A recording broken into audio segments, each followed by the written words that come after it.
Chapter number 2 है आपका polynomial, और इससे पहले हम लोग ये चैप्टर क्लास 9 में पढ़ चुके हैं, ठीक। लेकिन हमें उम्मीद है कुछ याद नहीं रह गया हो। याद है? कुछ याद रह गया? पूरा पूरा याद है? ठीक। पॉलिनोमियल क्या होता है?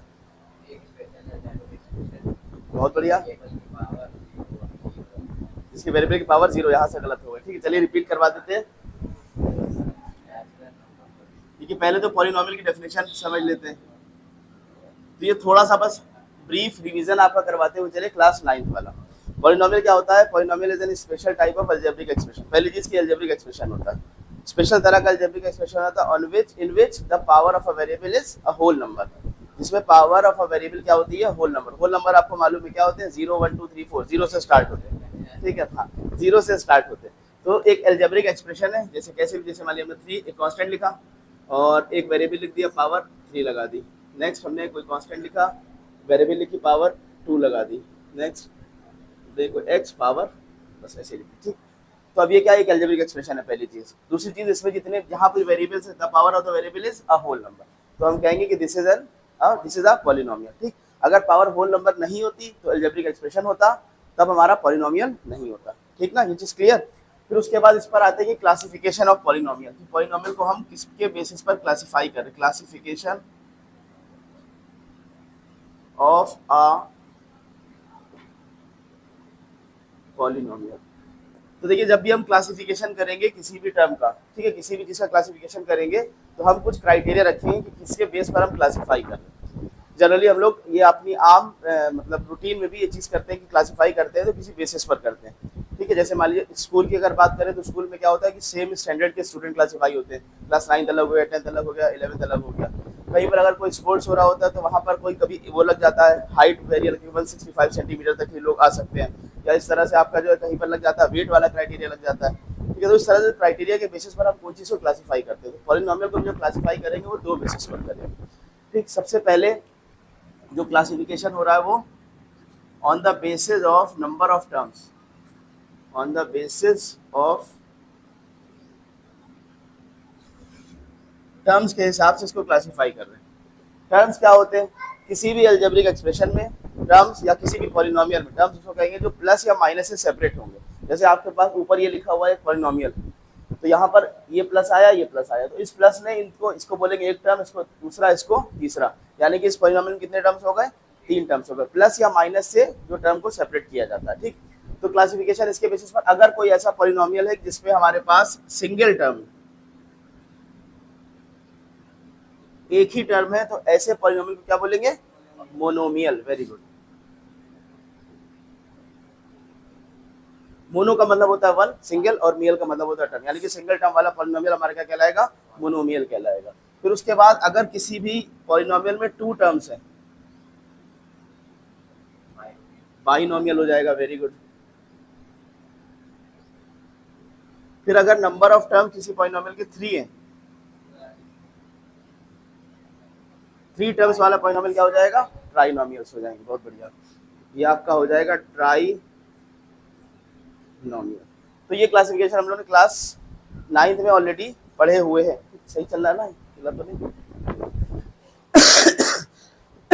ये क्लासिफिकेशन हम लोग ने ऑलरेडी पढ़े हुए। फिर उसके बाद अगला क्लासिफिकेशन होता है on the basis of degree. तो जिसके आधार पर, जिसके बेस पर हम क्लासिफाई कर रहे हैं, तो पहले तो वो चीज पता हो। तो पहली चीज हम जानेंगे कि डिग्री क्या होती है, ठीक। डिग्री क्या होती है? जो कोई कोर्स कंप्लीट करने के बाद मिलती है, ठीक ना, एक प्रिंटेड फॉर्म में मिलती है, उसको डिग्री कहते हैं। लेकिन यहाँ पॉलिनोमियल वाली डिग्री की बात हो रही है, डिग्री ऑफ अ पॉलिनोमियल की बात हो रही है। Degree of a polynomial, degree क्या होती है? सही बता रहे यूसुफ, क्या होती है? Highest power of a variable is called the degree of a polynomial, ठीक। वेरिएबल में सबसे जो हाईएस्ट पावर होगी, जैसे कि ऊपर एक वेरिएबल, एक पॉलिनोमियल लिखा हुआ है, उसमें वेरिएबल पे हाईएस्ट पावर क्या है? 3। तो हम क्या कहेंगे? The degree of this polynomial is 3, ठीक है ना। तो बस हम लोग देखेंगे क्या, वेरिएबल को देखेंगे और पावर ऑफ द वेरिएबल देखेंगे। जो हाईएस्ट पावर होगी वही हमारी क्या कहलाएगी? डिग्री कहलाएगी। तो डिग्री की आपकी डेफिनेशन क्या होगी कि highest power of a variable, highest power of a variable is called degree of a polynomial.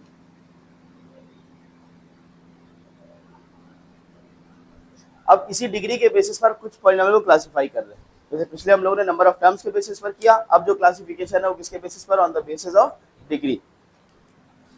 तो सेकंड क्लासिफिकेशन पॉलिनोमियल का हो रहा है on the basis of degree of polynomial.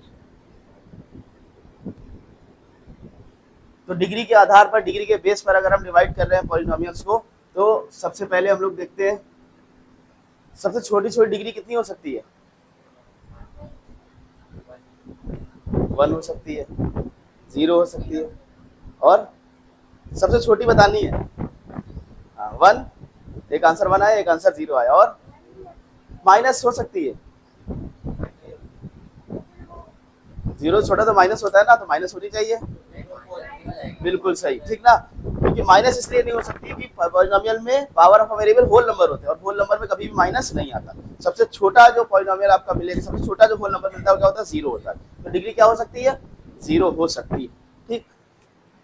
तो जब हमारे पास, उसी से शुरुआत करते हैं, अगर हमारे पास 0 डिग्री का पॉलिनोमियल है, तो 0 डिग्री के पॉलिनोमियल को हम लोग एक और वर्ड से भी जानेंगे, कांस्टेंट। क्योंकि 0 डिग्री का पॉलिनोमियल लिख के देखिए, कैसे लिखेंगे आप। हमने लिख दिया ये पॉलिनोमियल 5। क्या ये पहली चीज तो क्वेश्चन उठता है, क्या ये पॉलिनोमियल है। यहाँ पर क्लास में बंटवारा हो गया, क्लासिफिकेशन हो गया on the basis of answer, ठीक ना। क्या ये डिग्री, क्या ये पॉलिनोमियल है, नहीं है, नहीं है, नहीं है, नहीं है, ठीक। अच्छा, इससे एक चीज और प्रूव हो गई कि जरूरी नहीं है कि हमेशा भीड़ सही हो, ठीक ना। अगर कोई अकेला आदमी भी सही आंसर दे रहा है तो वो भी सही हो सकता है, अभी हो सकते पे है, ठीक ना। करेक्ट है इनका आंसर। अच्छा, किस बेसिस पर आप कह रहे हैं कि ये है पॉलिनोमियल। इनका आंसर तो हमें समझ में आ रहा है, जो नहीं वाले वो समझ में आ रहा है। वो ये कह रहे हैं कि भाई यहाँ तो वेरिएबल है ही नहीं। अभी बात हुई थी कि कम से कम वेरिएबल तो मिलना ही चाहिए, तो यहाँ वेरिएबल है नहीं। आपको कैसे दिखाई दे रहा है वेरिएबल, बहुत बढ़िया। इनकी नजरें बहुत तेज है, ठीक ना, बाकी लोगों की नजरें तेज नहीं है। अब देखिए यहाँ पर वेरिएबल दिखाई नहीं दे रहा है, बिल्कुल सही है आपकी बात, लेकिन क्या हम इसको ऐसे नहीं लिख सकते, किसी के ऊपर भी पावर 0 लगी होती है, द वैल्यू ऑफ दैट कितनी हो जाती है, 1 हो जाती है। तो वहां पर 1 को जनरली हम लोग लिखते नहीं है, तो 5 की पावर 0 को हमने इसीलिए सिंपली सिर्फ 5 लिखा हुआ था। और ये बात, ये जो कंडीशन को फुलफिल कर रहा है अभी भी किसके, ये पॉलिनोमियल है हमारा। क्योंकि पॉलिनोमियल के अंदर डेफिनेशन क्या पड़ी हुई है, it is an special type of algebraic expression in which the power of a variable is a whole number and 0 is a whole number. 0 हमारा होल नंबर, तो ये पॉलिनोमियल भी है और 0 डिग्री का पॉलिनोमियल, ठीक। तो 0 डिग्री के पॉलिनोमियल को हम लोग बोलते हैं कांस्टेंट, ठीक। ये आपका कांस्टेंट आ जाता है। बाकी आपका फिर चलते हैं, नेक्स्ट आएगा एक आपका, अगर फर्स्ट डिग्री का पॉलिनोमियल है जिसकी डिग्री 1 है, ऐसा पॉलिनोमियल जिसकी डिग्री 1 है उसको बोलेंगे लीनियर पॉलिनोमियल। लीनियर पॉलिनोमियल कहलाएगा ये। लीनियर पॉलिनोमियल कोई भी एग्जांपल, जैसे मान लीजिए 3x + 4, ये एक लीनियर पॉलिनोमियल हो गया। फिर इसी तरह से डिग्री को और बढ़ा देते हैं, अगर सेकेंड डिग्री का पॉलिनोमियल है, बहुत बढ़िया, तो ऐसे पॉलिनोमियल को बोलेंगे quadratic polynomial. This is called the quadratic polynomial. अगर डिग्री को एक और बढ़ा देते हैं, 3 डिग्री पर चले जाते हैं, 3 डिग्री पॉलिनोमियल, तो ऐसे पॉलिनोमियल को बोलेंगे क्यूबिक पॉलिनोमियल। तो यहाँ तक आपने पॉलिनोमियल के बारे में जान लिया और उसके क्लासिफिकेशन के बारे में जान लिया, कितने कितने तरह के पॉलिनोमियल्स में मिलते हैं। ये सारी बातें कोई नई बात नहीं है, ये सारे क्लास 9 का रिवीजन चल रहा है, ठीक। तो ये आपका on the basis of degree पर हमने 0 डिग्री पढ़ा, 0 degree, then 1 degree, then 2 degree, 3 degree. 0 degree क्या बोलते हैं, कांस्टेंट। ये भी एक पॉलिनोमियल होता है, ठीक ना। क्लास 9 का ही बल्कि क्वेश्चन था, क्लास 10 का क्वेश्चन नहीं था, वहाँ भी हमने पूछा था, ये वहाँ भी पढ़ के आप लोग आए और भूलते जा रहे हैं, ठीक, एक को छोड़ करके। फिर ये आपका कांस्टेंट हो गया। अगर 1 डिग्री का पॉलिनोमियल होगा तो क्या होगा, लीनियर पॉलिनोमियल। 2 डिग्री का पॉलिनोमियल क्या बनेगा, क्वाड्रेटिक पॉलिनोमियल। और 3 डिग्री का पॉलिनोमियल क्यूबिक पॉलिनोमियल। इसको सारी चीजों को नोट करते चलिए, उसके बाद फिर आगे चलते हैं हम लोग 0 ऑफ अ पॉलिनोमियल। धीरे धीरे अब 10 की तरफ चल रहे हैं, अग्रसर हो रहे हैं, अभी 10 में पहुंचे नहीं है, टाइम मशीन से हम लोग पीछे पहुंच चुके हैं क्लास 9 में। नेक्स्ट टॉपिक है इसका 0 ऑफ अ पॉलिनोमियल, जो कि बहुत इंपॉर्टेंट टॉपिक है। अब बस समझ लीजिए, शुरुआत जैसे होता है ना कि हम लोग स्टेशन से कहीं जा रहे हो तो नानी घर दादी के घर, तो हम लोग कुछ ऐसे चीजें दिखने लग जाती है जिससे अंदाजा लग जाता है कि हाँ बस नानी के घर आने वाला है। बस वैसे ही अब क्लास 10 आने वाला है। 0 ऑफ अ पॉलिनोमियल का मतलब नानी के घर में आसपास वाले घर, ठीक, जीरो ऑफ अ पॉलिनोमियल बहुत इंपॉर्टेंट टॉपिक है।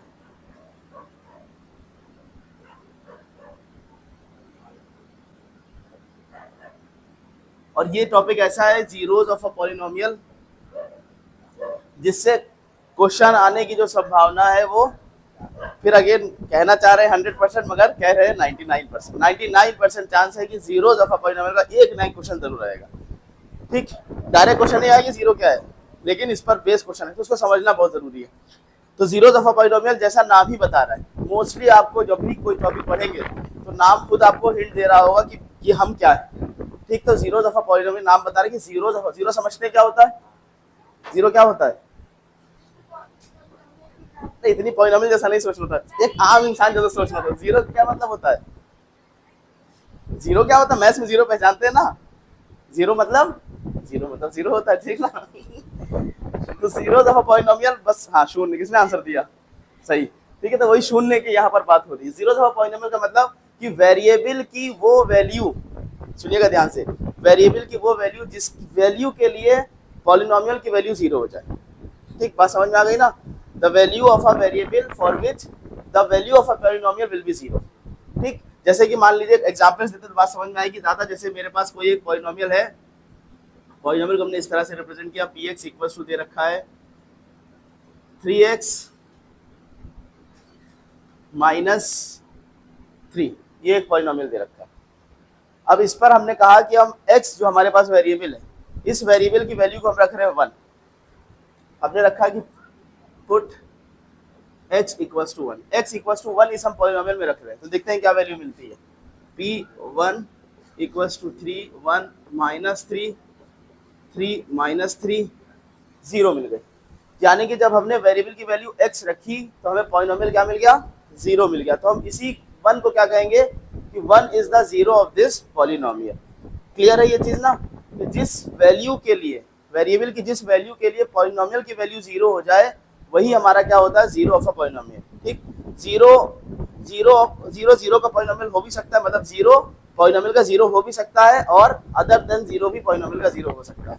ठीक ना, थोड़ा सा टंग ट्विस्टर टाइप है, समझ जाइएगा। कहने का मतलब क्या है कि 1 है आपका, 1 वैल्यू जीरो तो नहीं है, 1 तो जीरो नहीं ना, लेकिन 1 जीरो ऑफ अ पॉलिनोमियल हो सकता है। और ऐसा भी हो सकता है कोई ऐसा पॉलिनोमियल आपको मिल जाए जिसमें x की वैल्यू जीरो ही आपकी पॉलिनोमियल को जीरो कर दे। जैसे कि एक एग्जांपल और ले लें, नेक्स्ट पॉलिनोमियल हमने ले लिया 4x²। अब इसमें अगर हम x की वैल्यू रखेंगे 0, सपोज कर लीजिए x हमने 0 प्लेस किया, तो अब x की वैल्यू 0, तो 0 is the zero of a polynomial. ठीक है ना, तो बात समझ में आई कि 0 भी जीरो का पॉलिनोमियल हो सकता है, अदर देन जीरो भी जीरो के पॉलिनोमियल हो सकते हैं। क्लियर ये चीज। तो वेरिएबल की वो वैल्यू जिस वैल्यू के लिए पॉलिनोमियल हमारा 0 हो जाएगा वही हमारा क्या कहलाएगा, जीरो ऑफ अ पॉलिनोमियल कहलाएगा। यहाँ तक आपकी क्लास 9 की पूरी कहानी कंप्लीट हो गई। ठीक, अब क्लास 10 में हमें क्या देखना है कि इसी जीरोस के बारे में पढ़ना है।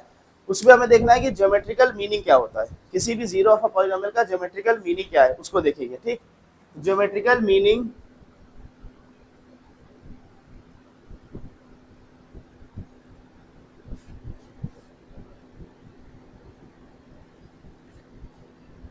Of a zero, geometrical meaning of zeros of a polynomial.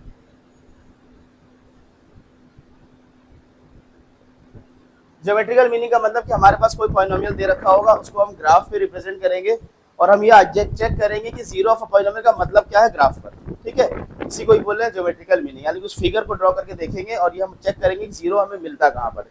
तो शुरुआत करते हैं, सबसे पहले कांस्टेंट पॉलिनोमियल हम लोग ने पढ़ा था, तो कांस्टेंट पॉलिनोमियल से शुरुआत करते हैं। px इक्वल टू मान लीजिए यही 5, ये एक पॉलिनोमियल। अब अगर हम आपसे इसमें पूछे कि इसमें जीरो ऑफ अ पॉलिनोमियल बता सकते हैं, -5 रखेंगे कहां पर, polynomial zero of a polynomial की डेफिनेशन क्या बनी थी, the value of a variable, the value of a variable which gives the value of a polynomial 0 is called the zero of a polynomial. तो जीरो क्या होता है actual में, value of a variable होता है। आपने कहा -5, तो यहाँ पर -5 कहाँ रखेंगे, तो x है कहाँ, नहीं है, लेकिन हम लोग मान लेते हैं, चलिए मान ली इनकी बात। नहीं है, लेकिन हम लोग इसको ऐसे मान लेते हैं। और इन्होंने कहा x की जगह -5 रख दो, रख दिया भाई। -5 किसी की भी वैल्यू 0 होती है, पावर वो 1 हो जाती है, तो ये तो 5 वैल्यू मिल रही है।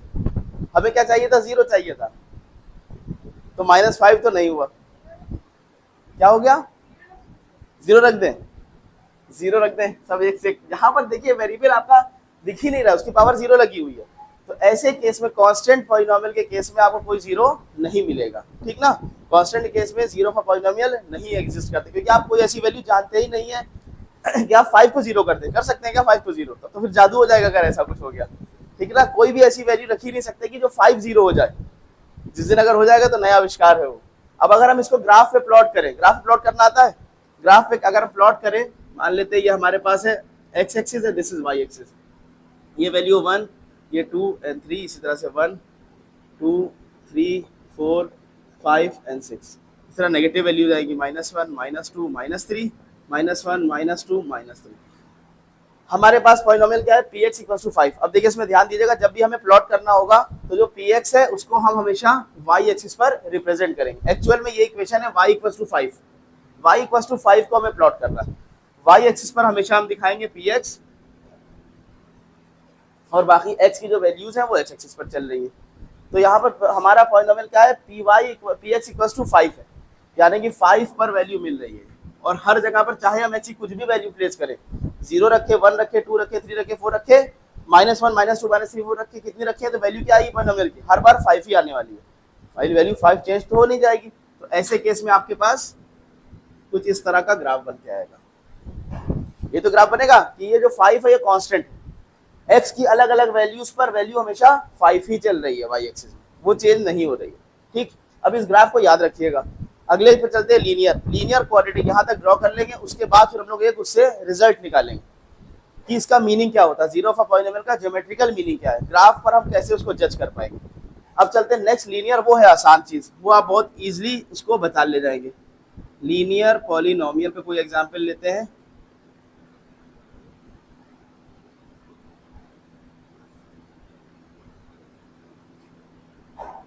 मान लेते हैं ये पॉलिनोमियल है 2x - 1 एक हमारा पॉलिनोमियल। अब हमें इसको पहली चीज तो ग्राफ में प्लॉट करना, और ग्राफ प्लॉटिंग आपने जो अगला चैप्टर पढ़ रखा था, कौन सा था, पेयर ऑफ लीनियर इक्वेशन जो पढ़ा था आपने, चैप्टर नंबर 3, उसमें आपने इसको पहला ही एक्सरसाइज में इसके बारे में हम लोगों ने बात करी थी, मतलब 0 ऑफ पॉलिनोमियल के बारे में बात करी थी, मगर ग्राफ के प्लॉट करने के बारे में बात करी थी, ठीक। ये हमारी x एक्सिस है और ये जो y एक्सिस है यही है हमारी px, इसी पर हम वैल्यूज ऑफ अ पॉलिनोमियल को रिप्रेजेंट करते हैं। तो इसको कैसे ड्रॉ करते थे, अगर ये हमारा px मतलब y है, ये आपका x हो गया, ये y का मतलब px, उसके बाद बस एक एक वैल्यू ले लेंगे। x की वैल्यू हमने जब इसमें 0 रखी तो y हमें कितना मिलेगा, -1 मिल जाएगा। x हमने 0 रखा तो px की वैल्यू आ गई -1। एक बार px को 0 कर दे रहे तो x की वैल्यू इसी तरह से तो करते थे हम लोग, तो हमने इसको 0 रख दिया, तो x की वैल्यू कितनी आ गई, 0 क्यों आ गई भाई, 1/2 आ गई। अरे यहाँ पर 0 रखना ना, 0 = 2x - 1, तो 2x = 1, x = 1/2, ठीक। अब इसी ग्राफ को प्लॉट कर लेना। एक पॉइंट है 0, -1, 0, -1 कहाँ पर होगा, इसको पहले नंबरिंग कर देते हैं, ये है 1, ये 2, ये 3, दिस इज -1 -2 -3 1 2 3 -1 -2 -3। हमारे पास पॉइंट कौन सा है, 0, -1। 0, -1 कौन सा पॉइंट है, x की वैल्यू 0 हो और y की वैल्यू -1, कौन सा पॉइंट मिल रहा है, ये वाला पॉइंट, ये पॉइंट है 0, -1, एक पॉइंट आ गया। फिर उसके बाद दूसरा कौन सा है, 1/2, 1/2 का मतलब हाफ, हाफ का मतलब 0.5, 0 और 1 के बीच में, 0 और 1 के बिल्कुल मिडिल में, हाफ पे, तो ये हाफ और 0, y की वैल्यू हो जा रही है 0 और x की वैल्यू कितनी आ रही है 1/2 पॉजिटिव में, तो इधर चल रहा है, यहाँ पर वैल्यू कहीं पर है 1/2, 0, ये वैल्यू है ना। हम ग्राफ जब प्लॉट करें दोनों पॉइंट को ज्वाइन कर देंगे, ये हमारे पास लीनियर पॉलिनोमियल का ग्राफ आ गया, ठीक। नेक्स्ट चलते हैं क्वाड्रेटिक पॉलिनोमियल पर, पहले तीनों को ड्रॉ कर लेते हैं, फिर उससे तीनों से रिजल्ट निकालेंगे।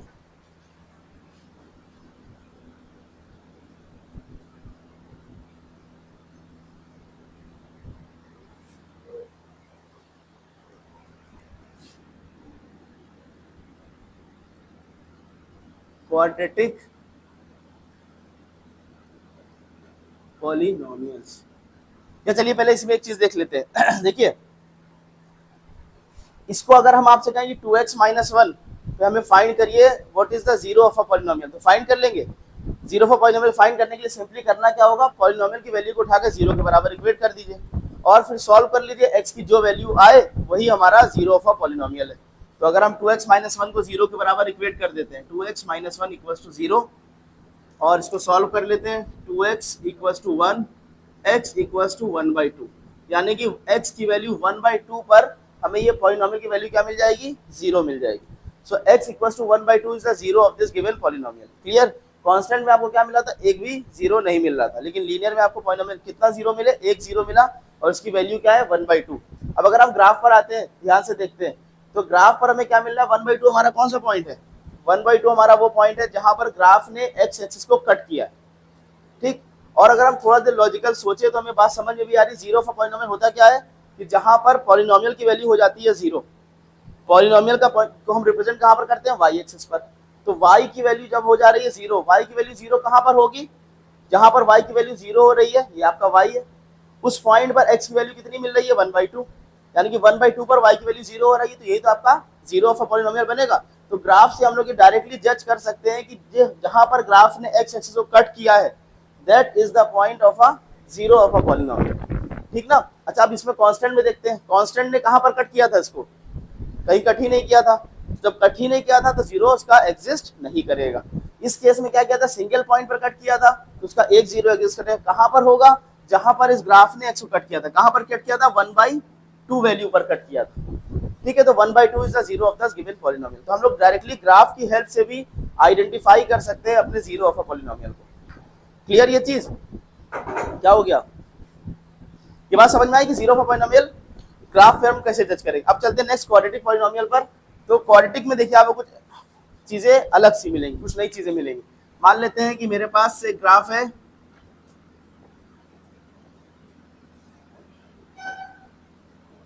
एक्स स्क्वायर, एक एक्स स्क्वायर है, एक है एक्स स्क्वायर प्लस टू,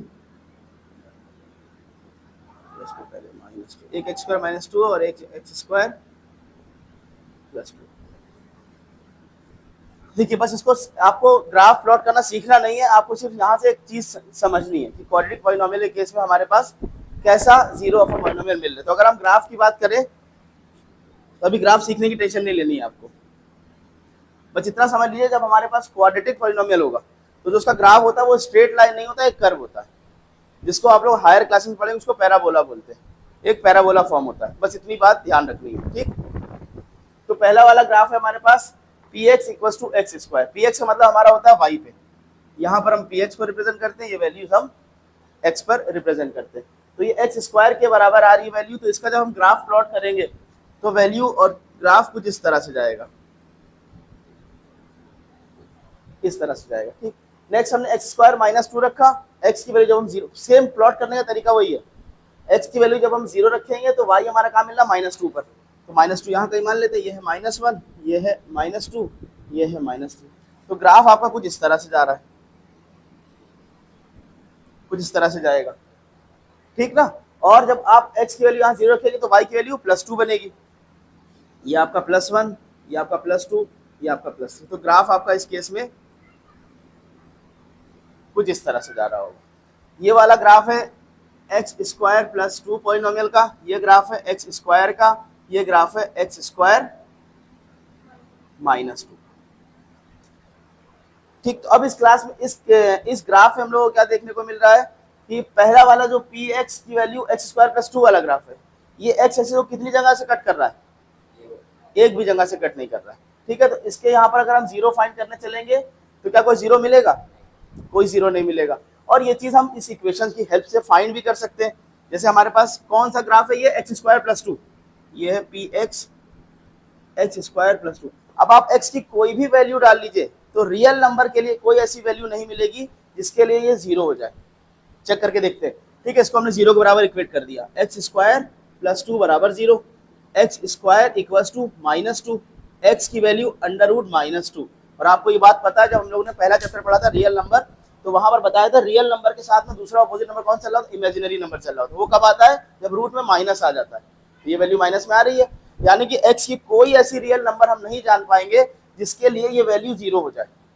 इसीलिए ग्राफ पे भी हमें ये दिखाई दे रहा है कि ग्राफ पे दिखाई दे रहा है ये ऊपर ऊपर से चला गया, इसने कहीं पर भी x एक्सिस को कट नहीं किया।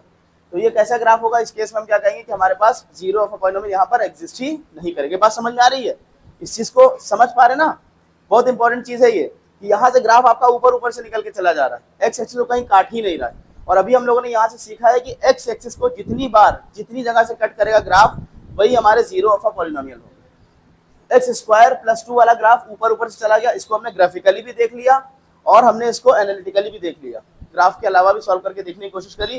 तो एक्स की हमें कोई ऐसी रियल नंबर नहीं मिल पाया जिसके लिए ग्राफ जिसके लिए ये वैल्यू 0 हो जाए।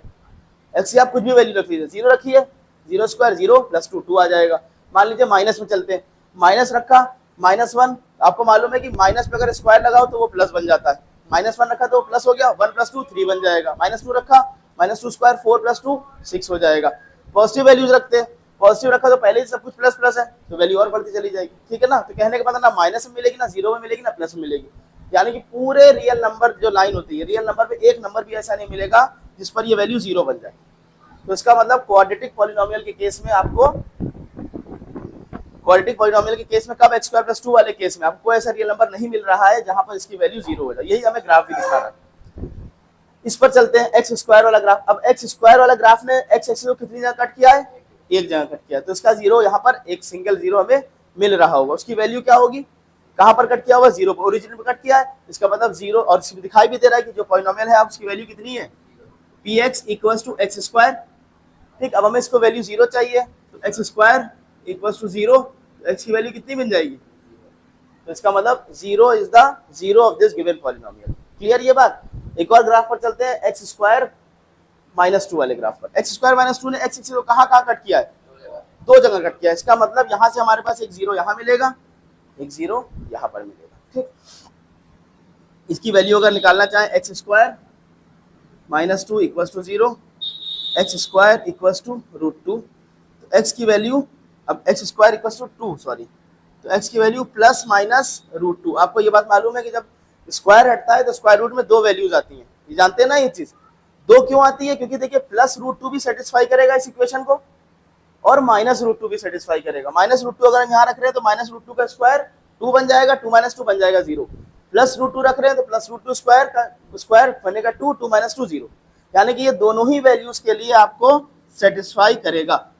+√2 यानी कि ये जो कट किया होगा यहाँ पर वो +√2 होगी वैल्यू, और ये जो कट किया होगा वो -√2। यहाँ पर मान लेते हैं कहीं पर 1 आ रहा है और ये है 2 आ रहा है, क्योंकि इसकी वैल्यू 1.44 होती है, ठीक ना।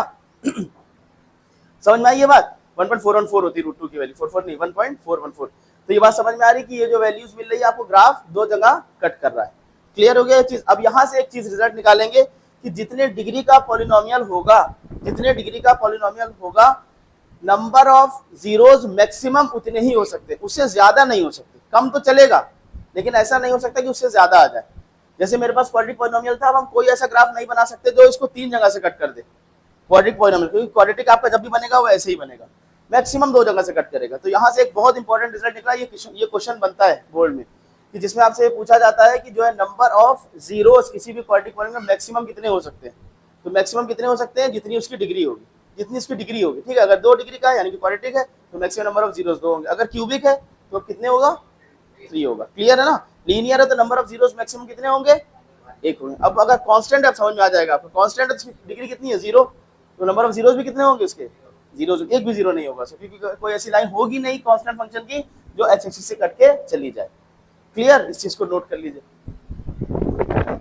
अब देखिए यहाँ से एक बात तो ये समझ में आई कि जो नंबर ऑफ जीरोस होंगे वो किसी भी ग्राफ को देख करके हम डायरेक्टली पहचान सकते हैं कि इसे कितने नंबर ऑफ जीरोस है। जितनी जगह से जितनी बार ग्राफ ने एक्स एक्सिस को कट किया होगा उतने ही नंबर ऑफ जीरोस होंगे। जैसे कि इस ग्राफ को कोई देख के बता देगा 1 2, तो नंबर ऑफ जीरोस कितने हुए, 2 हो गए। इस ग्राफ को देख के बता देगा 1, इस ग्राफ को देख के बता देगा कि इसके नंबर ऑफ जीरोस 1 भी नहीं है, ठीक ना। तो हमारे लिए अभी आसान हो गया, डायरेक्टली हमें ग्राफ बना के कोई दे दे। क्वेश्चन भी एग्जाम में जो आता है वो यही आता है कि ग्राफ बने हुए आएंगे और आपसे पूछा जाएगा कि मैक्सिमम नंबर ऑफ जीरोस इसके कितने हो सकते हैं। ठीक, तो एक चीज तो समझ में आ गई, ग्राफ देख करके हम लोग पहचान लेंगे नंबर ऑफ जीरोस कितने हैं। जितनी बार ग्राफ ने एक्स एक्सिस को कट किया होगा उतने ही नंबर ऑफ जीरोस होंगे। अब एक और इंपॉर्टेंट बात समझ लीजिए कि अगर हमारे पास कोई भी पॉलिनोमियल है, कोई पॉलिनोमियल है px कितने डिग्री का, n डिग्री का, अगर हमारे पास n डिग्री का पॉलिनोमियल है और हम उसको प्लॉट करते हैं तो वो मैक्सिमम जो कट करेगा एक्स एक्सिस को कितनी जगह से करेगा, n टाइम्स कट कर सकता है मैक्सिमम। जितने डिग्री का पॉलिनोमियल उतने ही मैक्सिमम पॉसिबिलिटी है, मिनिमम से कम हो सकता है n-1 कट करे, हो सकता है n-2। ये सारी चीजें हम लोगों ने क्वाड्रेटिक में देखी थी कि डिग्री थी 2 तो 1 जगह भी कट करा उसने, 0 जगह भी कट किया, ऐसा हो सकता है, ठीक ना। लेकिन मैक्सिमम कितनी बार कट करेगा, नहीं अगर n डिग्री का होगा तो n टाइम्स, ठीक ना। तो अब जब ये पता लग गया कोई ग्राफ अगर है जो n डिग्री का है तो it will cut the x axis at most, ज्यादा से ज्यादा कितनी जगह कट करेगा, एट मोस्ट n टाइम्स, ठीक है ना। जब n टाइम कट कर रहा है इसका मतलब नंबर ऑफ जीरोस ज्यादा से ज्यादा कितने होंगे, जितनी बार कट करेगा उतने नंबर ऑफ जीरोस होंगे। तो नंबर ऑफ जीरोस, ठीक है, हम यहां से एक इंपॉर्टेंट पॉइंट निकालेंगे कि फॉर n डिग्री पॉलिनोमियल, अब इस स्टेटमेंट पर क्वेश्चन बनता है। एक तो ये बन सकता है सीधा सीधा डायरेक्ट क्वेश्चन जिसकी संभावना बहुत कम होती है, और एक क्वेश्चन ये बन सकता है इसकी हेल्प से क्वेश्चन बना दिया जाए। अभी क्वेश्चन देखेंगे आगे कि for n degree polynomial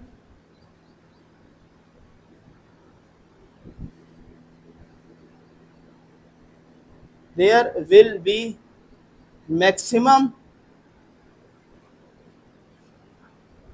n number of zeros. ये बात समझ में आई ना। अगर n डिग्री का पॉलिनोमियल है तो उसमें मैक्सिमम जीरोस कितने हो सकते हैं, n, उससे ज्यादा नहीं हो सकते, ठीक है। उससे कम की पॉसिबिलिटी है लेकिन ज्यादा, एट मोस्ट कह लीजिए या मैक्सिमम कह लीजिए, बात दोनों सेम है कि एट मोस्ट उसमें हमें n जीरोस मिल सकते हैं, मैक्सिमम से मैक्सिमम हमें n जीरोस मिल सकते हैं।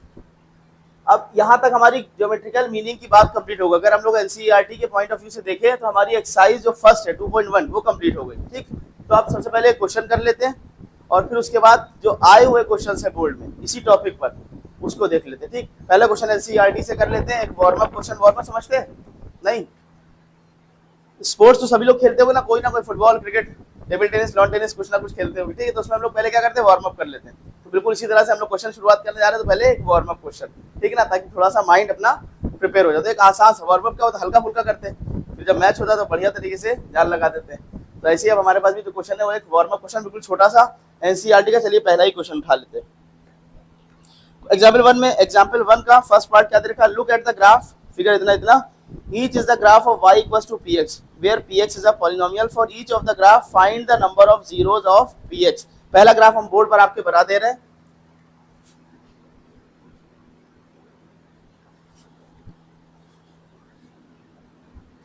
ऐसे ग्राफ गया हुआ, ये है px। अब इसमें पूछ रहा है नंबर ऑफ जीरोस, तो नंबर ऑफ जीरोस से कितने होंगे, एक आंसर आया 1, सभी का ये आंसर है। कोई ऐसा जो 1 के अलावा आंसर देना चाह रहा हो, प्रियांशु, इसमें नंबर ऑफ जीरोस कितने होंगे,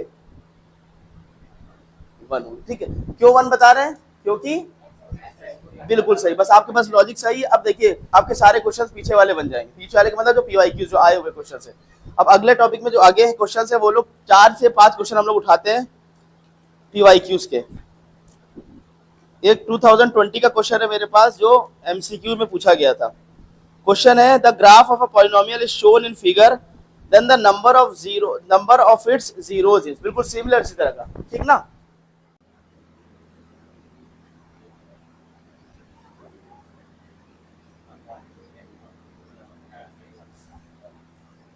और इसमें 4 ऑप्शन दिए हुए थे, 3 1, प्रियांशु बताएंगे इसका आंसर को, 2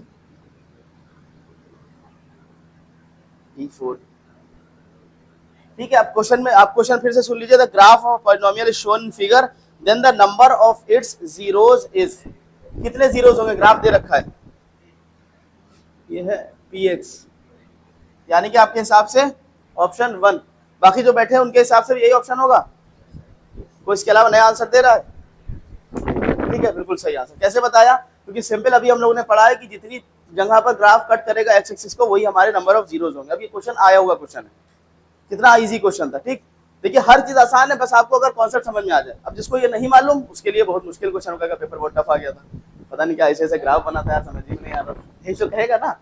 लेकिन होता क्या है, पेपर हमेशा आसान होता है, बस आपके पास कॉन्सेप्ट नहीं होते, कॉन्सेप्ट नहीं होते तो क्वेश्चन टफ लगने लग जाता है। देखिए प्रियांशु ने जो कुर्बानी दी थी आज, दादी से मुलाकात को थोड़ा टाइम को डिले कर दिया, तो आंसर बता दिया बिल्कुल सही। एक क्वेश्चन हो गया, नेक्स्ट क्वेश्चन चलते हैं।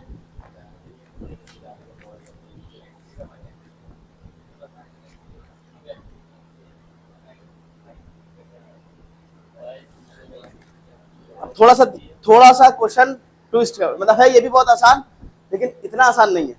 ठीक ना, अब क्वेश्चन क्या है, which of the following is not the graph of a quadratic polynomials. Question फिर से रिपीट कर रहे हैं, 4 ग्राफ दे रखे हैं क्वेश्चन में, और क्वेश्चन में कहा है which of the following is not the graph of a quadratic polynomial. इनमें से कौन सा क्वाड्रेटिक पॉलिनोमियल का ग्राफ नहीं है। अच्छा, एमसीक्यू करते हुए आप लोगों को केबीसी की फीलिंग आती है, केबीसी देखा है कभी नहीं देखा है? हाँ, तो केबीसी की फीलिंग आने लग जाती है क्या? आप लोग हॉट सीट पे बैठे हुए हैं। तो पहला ऑप्शन जो दे रखा है,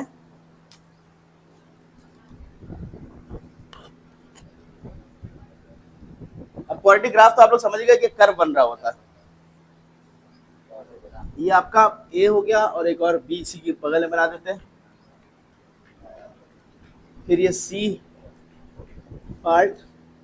सोच समझ के आंसर देना, रेंडमली तुक्के में आंसर नहीं देना है।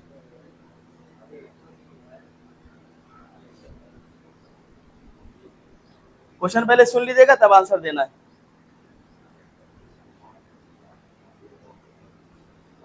क्वेश्चन कह रहा है which of the following is not the graph of a quadratic polynomials. इनमें से कौन सा ग्राफ क्वाड्रेटिक पॉलिनोमियल का नहीं है? ऑप्शन एक ही है, डी ऑप्शन पर कुछ लोग गए। क्वेश्चन है कि इनमें जो ग्राफ आपको दे रखे हैं, इनमें से कौन सा ग्राफ क्वाड्रेटिक का नहीं है? ऑप्शन, हर ऑप्शन से पहले रीजन देना है। बी ऑप्शन क्यों आपको समझ में आ रहा है कि ये क्वाड्रेटिक का नहीं है?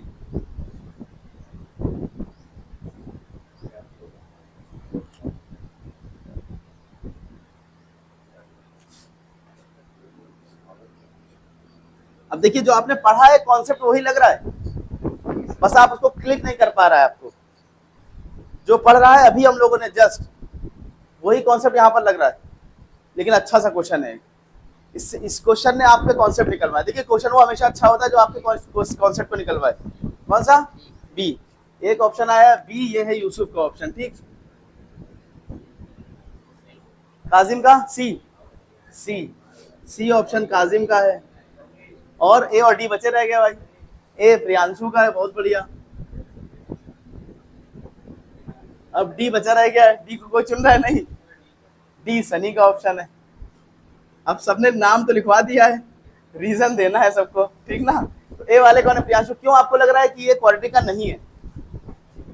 क्यों नहीं है? शक्ल नहीं अच्छी लग रही है, क्वाड्रेटिक जैसी नहीं लग रही है। ये लॉजिक नहीं लगाना है कि इसकी शक्ल नहीं अच्छी लग रही है। क्या रीजन लग रहा है कि क्यों आप कह रहे हैं कि ये क्वाड्रेटिक का नहीं है? देखिए हम आंसर गलत दीजिए सही दीजिए, लेकिन अपने आंसर के पीछे कुछ ना कुछ जस्टिफिकेशन रखिए कि हम ये सोच करके बता रहे हैं, तो आपको कम से कम ये अंदाजा लगेगा कि हाँ कहाँ मिस्टेक कर रहे थे। अब ये तो 100% बात है कि 4 में चारों ऑप्शन दे दिए, 4 अलग अलग स्टूडेंट ने, चारों सही हो नहीं सकते एक साथ, तो इसका मतलब 3 तो गलत है इसमें। चलिए यूसुफ का नंबर आता है। क्यों ऐसा लग रहा है कि ये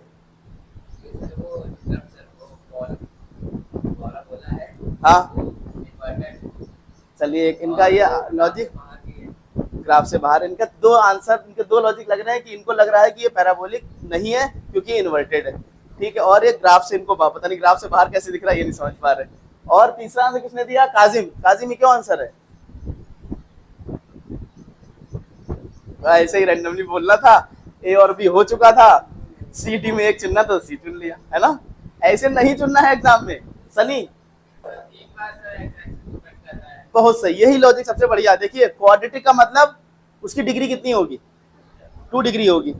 अब अगर हम इसी क्वेश्चन को बहुत आसान लैंग्वेज में पूछते, अब हम इसी क्वेश्चन को चेंज कर रहे तब आपको आंसर देना है। क्वेश्चन हमारा अब ये हो गया कि क्वाड्रेटिक नहीं है, कुछ सिंपल सा ये है कि एक 2 डिग्री का पॉलिनोमियल है,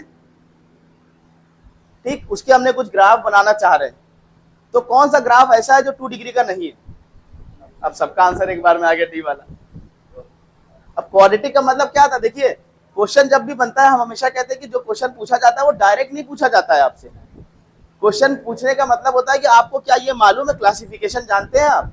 अब क्वाड्रेटिक दे दिया, इसका मतलब आप क्लासिफिकेशन जानते हैं जो सही आंसर देगा। कि क्वाड्रेटिक का मतलब ही है कि नंबर ऑफ की डिग्रीज कितनी हो जाएगी, उसकी नंबर ऑफ जीरोस 2 आएंगे मैक्सिमम। अभी हम लोगों ने पढ़ा था कि स्टेटमेंट लिखा था कि अगर कोई n डिग्री का पॉलिनोमियल है तो उसके मैक्सिमम नंबर ऑफ जीरोस या मैक्सिमम नंबर वो जो कट करेगी एक्स एक्सिस को कितनी जगह करेगी, जितनी डिग्री होगी n। तो जब 2 डिग्री का है तो ये तो 3 जगह से कट कर रहा है, ठीक। अब आप ये क्वाड्रेटिक इसलिए हो सकता है क्योंकि क्वाड्रेटिक हम लोगों ने पढ़ा था, हो सकता है एक जगह से भी ना करे, क्योंकि मैक्सिमम की बात हुई थी, मिनिमम की कोई बात नहीं हुई थी। तो हो सकता है एक जगह से भी कट ना करे, हो सकता है एक ही जगह से कट करे, या मैक्सिमम 2 जगह करेगा। 2 से ज्यादा हो रहा है तो वो क्वाड्रेटिक नहीं हो सकता, बाकी कुछ भी हो सकता है वो, ठीक ना, समझ में आया ये चीज। अब ये बात इनका इन्वर्टेड वाला, तो देखिए पैराबोला जो है बल्कि चारों तरह से बनते हैं। ऐसा भी पैराबोला होता है, इन्वर्टेड भी होता है, इवन आपका ओपनिंग ऐसे भी होती है, ऐसे भी होती है। ये अभी हायर क्लासेस पढ़ेंगे, अभी टेंशन छोड़ दीजिए, ठीक। तो इसीलिए ये चीज भी पैराबोलिक ग्राफ है, ये भी पैराबोलिक है, ये भी पैराबोलिक। क्लियर हुआ ये चीज? ये चीज आंसर समझना है कि डी ऑप्शन क्यों है, तो डी ऑप्शन सनी वाला ऑप्शन करेक्ट है। तो एक क्वेश्चन आपका बोर्ड का गलत हो गया, ठीक। अगले पर चलते हैं। धीरे धीरे धीरे क्वेश्चन का लेवल आपको ठीक ठाक मिलता रहेगा। 4 से 5 क्वेश्चन करेंगे बस। The graph of a y equals to px where px is a polynomial in variable x is as follows। इस बार ग्राफ दे दिया गया है। अच्छा, ग्राफ देखने को पहले दे दिया तो आसानी हो जाती ना। देखिए तुक्के नहीं मारिएगा, ऑप्शन सोच समझ के टिक करना है। थोड़ी देर के लिए मान लीजिए कॉपी आपकी बोर्ड में जाने वाली है, चेक होने वाली वहीं पर।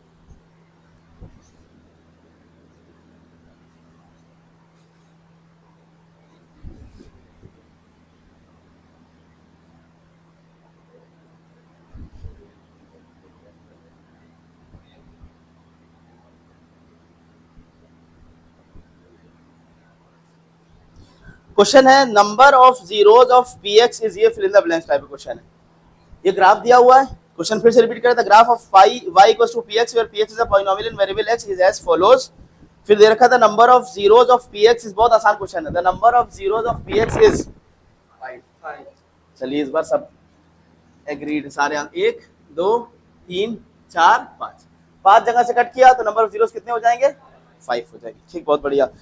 Next question, in a given figure the graph of a polynomial px is shown, calculate the number of zeros of px। बिल्कुल इसी तरह का क्वेश्चन, बस ग्राफ बदला हुआ है।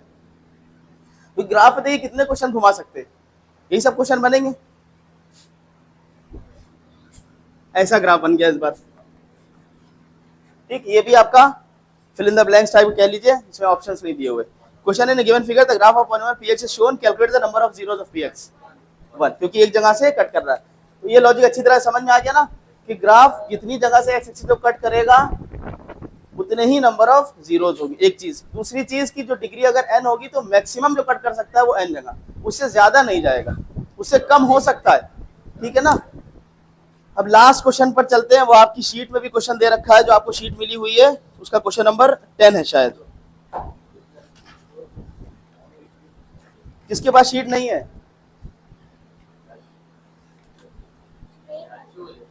आपको नहीं मिली तो मेरे पास कुछ नहीं बचेगी। मेरे पास, आप लोग पास तो थी, रखी थी। चलिए मेरे पास बच गई है।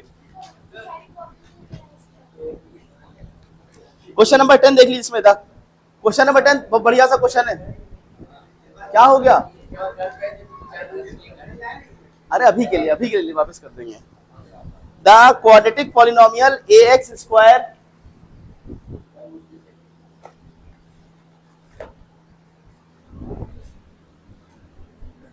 लेकिन सामने क्वेश्चन तो आपके है ही है, ax square plus bx plus c, ax square plus bx plus c is equal to, नहीं ये पॉलिनोमियल है आपका, और क्या दे रखा, कंडीशन दे रखी है a is not equal to 0 is represented by this graph. Then graph आपको ये दे रखा है। क्वेश्चन नंबर 10 में सोच समझ के आंसर देगा, अच्छा सा क्वेश्चन है ये भी। ये ग्राफ दिया हुआ है, ये y एक्सिस है आपका, ये x एक्सिस है, ऑप्शन दे रखे हैं, पूछा क्या गया है, then by this graph, then A क्या होगा, ए इज, पहला ऑप्शन दे रखा है नेचुरल नंबर, ऑप्शन बी दिया हुआ है आपको होल नंबर,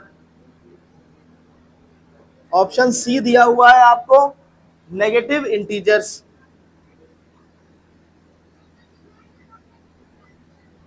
और ऑप्शन डी दिया हुआ है इर्रेशनल नंबर।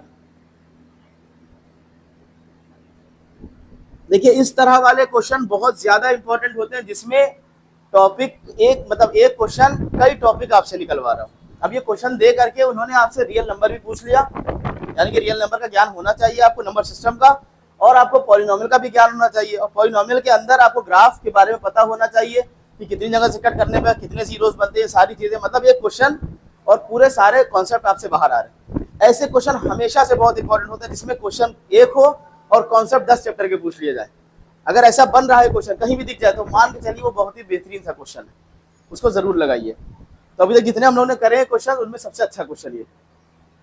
अब बताना ए की वैल्यू, नेचुरल नंबर एक ऑप्शन आया है दो लोगों का, यूसुफ एंड जुल्करनैन। ठीक, अभी 3 ऑप्शन बचे रह गए। प्रियांशु का भी यही सेम आंसर, अमीषा का भी यही आंसर। ठीक, और काजिम क्या होगा आंसर, बी ऑप्शन होगा होल नंबर।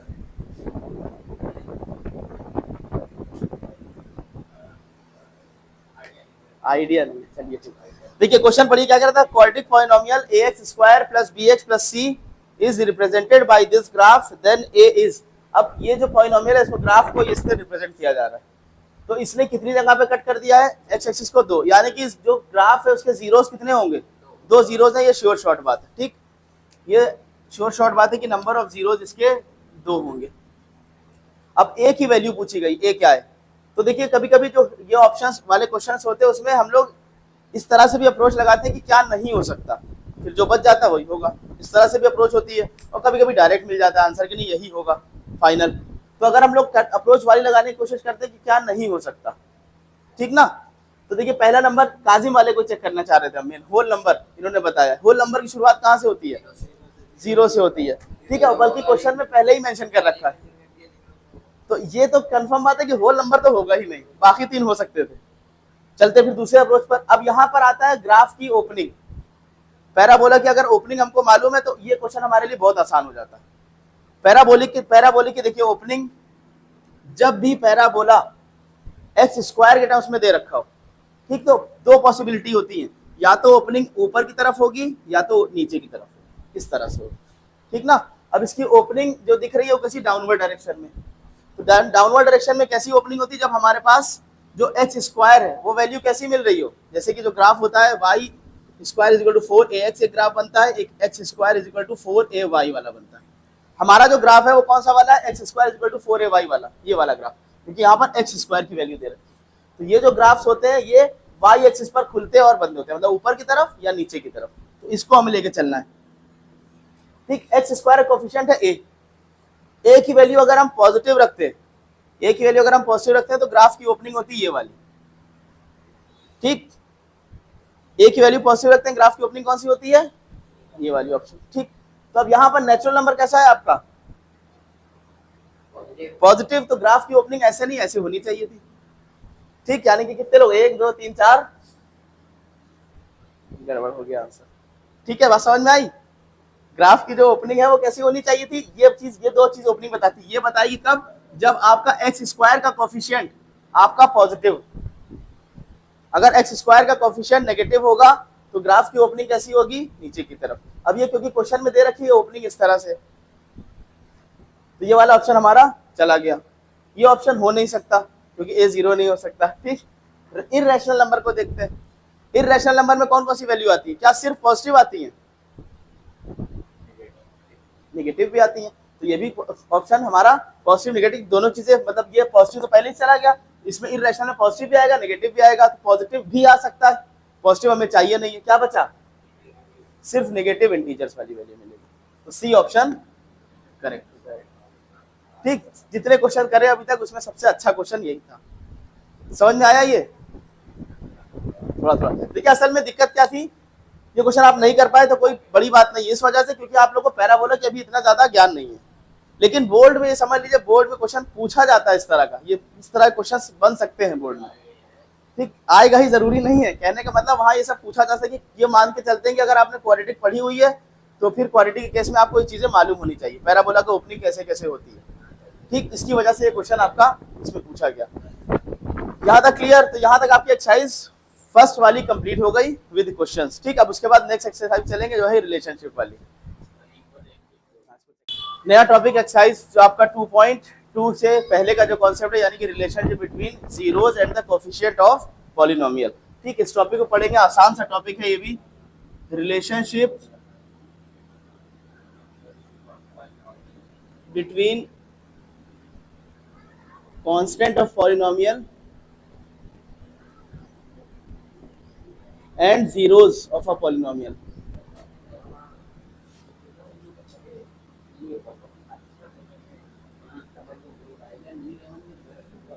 देखिए, मान लीजिए शुरुआत करते हैं क्वाड्रेटिक पॉलिनोमियल से, या आप चलिए शुरुआत करते हैं लीनियर पॉलिनोमियल से।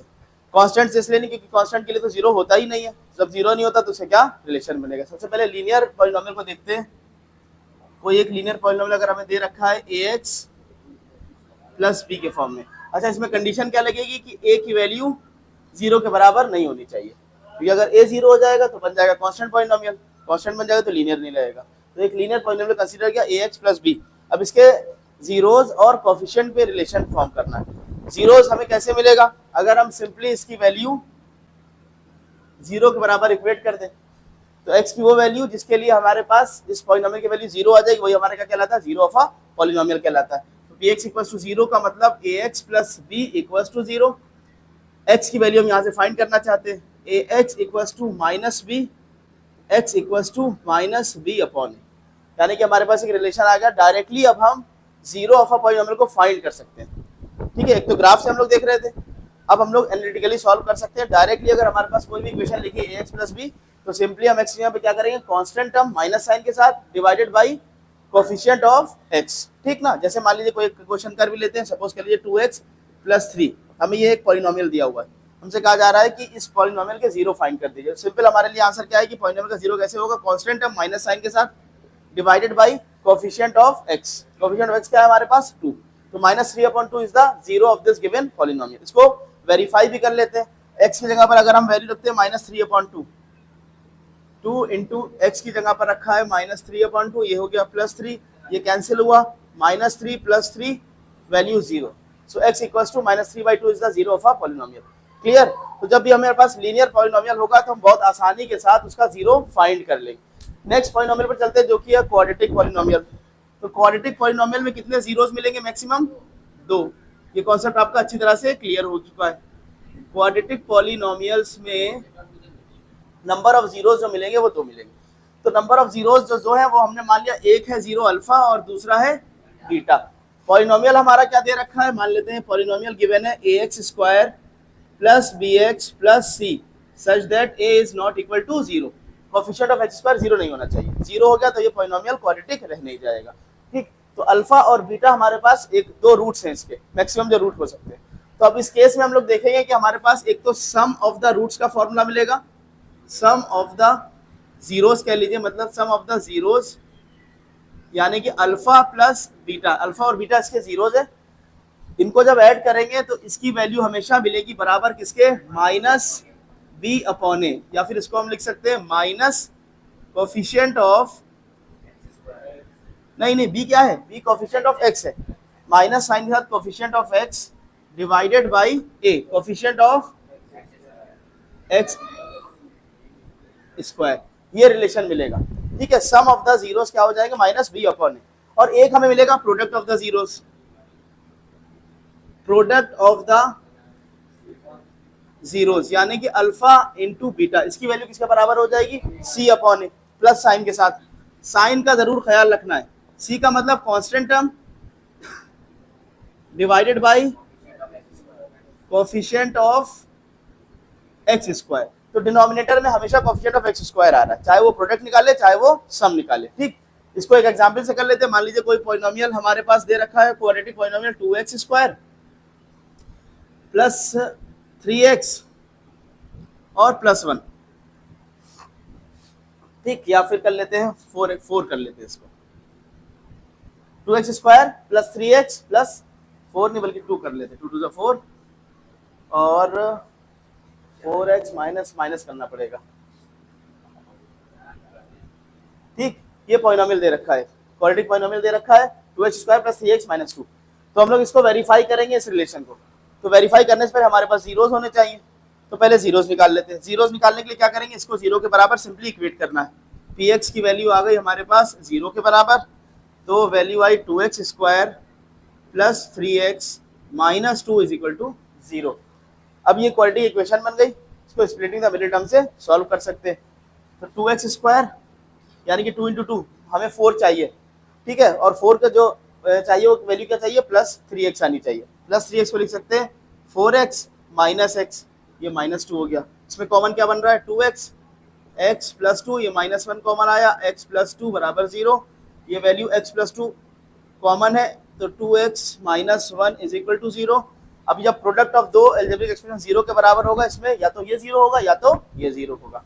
ठीक, 2x प्लस 2 बराबर 0, तो x की वैल्यू आ गई माइनस 2, एक 0 आ गया हमारे पास। और 2x प्लस माइनस 1 अगर 0 होगा तो x की वैल्यू 1/2, दूसरा 0 आ गया। एक को अल्फा कह लीजिए, एक को बीटा कह लीजिए, तो अल्फा बीटा हमारे पास आ गए। ठीक, अल्फा की वैल्यू आ चुकी है -2 और बीटा की वैल्यू आ चुकी है 1/2, दो रूट्स आ चुके। अब हम लोग ये वेरीफाई करना चाह रहे हैं कि सम ऑफ द जीरोस क्या ऐसा होता है, चेक कर लेते हैं। सम ऑफ द जीरोस आएगा कितना, sum of zeros alpha plus beta, alpha है -2, बीटा है 1/2, -4 प्लस 1/2 कितना आया, -3/2। कैलकुलेशन चेक करते रहिएगा। ठीक, प्रोडक्ट ऑफ जीरोस निकाल लेते हैं। Product of zeros alpha into beta, alpha आया था -2, बीटा आया था 1/2, कैंसिल होके वैल्यू -1 आ गई। ठीक, ये हमारे पास सम भी निकाल लिया और प्रोडक्ट भी निकाल लिया। अब उससे चेक करते हैं इस रिलेशन से। सम ऑफ जीरोस हमारे पास इक्वेशन क्या है, 2x square plus 3x minus 2, ये है क्वाड्रेटिक पॉलिनोमियल। इसके सम ऑफ जीरोस निकालना चाह रहे हैं, तो sum of zeros alpha plus beta, formula क्या होता है, minus of coefficient of x upon coefficient of x square minus b upon a, यानी कि तो माइनस b अपॉन a का मतलब कंपेयर करते हैं ना x square plus bx plus c से, तो a की वैल्यू आ जाती है 2, b की वैल्यू 3, c की वैल्यू -2, उसी को बोल रहे हैं माइनस b अपॉन a आ जाएगा। तो माइनस कोफिशिएंट ऑफ x यानी कि -3 upon coefficient of x square यानी कि 2। सम ऑफ द जीरोस इस फॉर्मूले से ये आया और हम लोगों ने सॉल्व करके भी देखा था वैल्यू कितनी आ रही, सेम आ रही, तो ये वेरीफाई हो गया सम वाला। प्रोडक्ट वाला देख लेते हैं, अल्फा बीटा क्या हो जाएगा, c upon a, constant term divide by coefficient of x square. Constant term कितना है, -2 है, और x स्क्वायर का कोफिशिएंट क्या है, +2 है, डिनोमिनेटर में 2 आया, कैंसिल हुआ, -1 आ गया, और यहाँ पर भी कितना आया था, -1, यानी कि ये हमारा रिलेशन वेरीफाई हो गया। क्लियर है ये चीज। ठीक, अब इसको नोट कर लीजिए, जितनी जल्दी नोट करेंगे उतनी जल्दी क्लास ओवर हो जाएगा। देखिए, लीनियर पढ़ लिया, क्वाड्रेटिक पढ़ लिया, अब नेक्स्ट है आपका क्यूबिक पॉलिनोमियल। क्यूबिक पॉलिनोमियल को देख लेते हैं।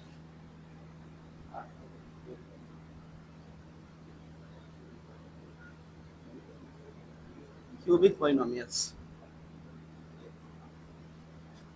ax cube plus bx square plus cx plus d where a is not equal to 0।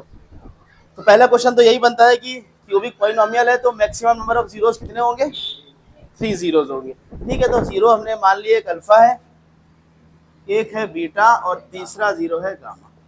ठीक, alpha beta gamma are the zeros of this given polynomial. तो अब यहाँ पर भी जो रिलेशन आता है, एक आता है सम का, एक आता है प्रोडक्ट का, वो तो कॉमन है क्वाड्रेटिक जैसा, और एक आता है कि दो का प्रोडक्ट लेकर के उसका सम कर लेंगे, दोनों का मिक्सचर। ठीक, तो यानी कि पहला जो रूल आ रहा है आपके पास सम ऑफ जीरोस वाला, सम ऑफ जीरोस यानी कि alpha plus beta plus gamma, इसकी वैल्यू होती है -b upon a, -b upon a, इसका मतलब minus coefficient of x divided by coefficient of x square.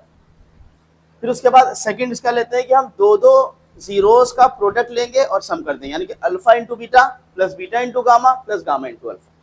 दो जीरोस एक साथ ले रहे हैं, ठीक ना, अल्फा इंटू बीटा एक साथ लिया, इसका प्रोडक्ट कर दिया, फिर प्लस बीटा गामा को साथ में ले लिया, प्लस बीटा गामा, फिर गामा अल्फा को साथ ले लिया। अब इसकी वैल्यू किसके बराबर हो जाएगी, सी अपॉन ए। कहां पर, सॉरी सॉरी सॉरी सॉरी, हाँ, कोफिशिएंट ऑफ एक्स स्क्वायर, ये एक्स क्यूब, सही सही, माइनस बी अपॉन ए का मतलब minus coefficient of x square divide by coefficient of x cube. इसकी वैल्यू आ जाती है सी अपॉन ए।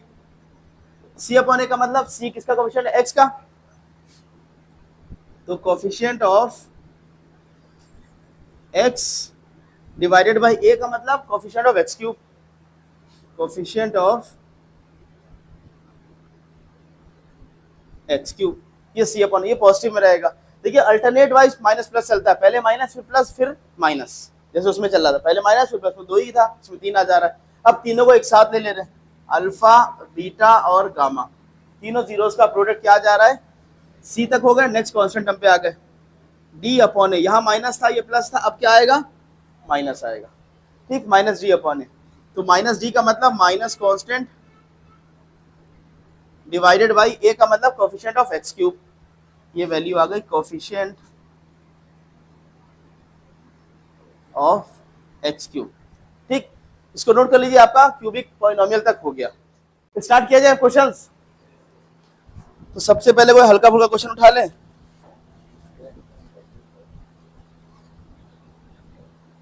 चलिए पहला ही क्वेश्चन उठाते हैं, पीवाईक्यू का 2020 में आया हुआ है।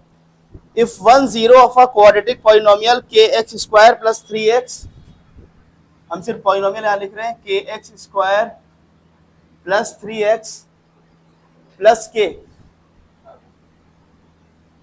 इज, एक जीरो इसका दिया हुआ है, is 2। If 1 0 of a quadratic polynomial is 2 then the value of k is, चार ऑप्शन दे रखे हैं, फिर 5/6,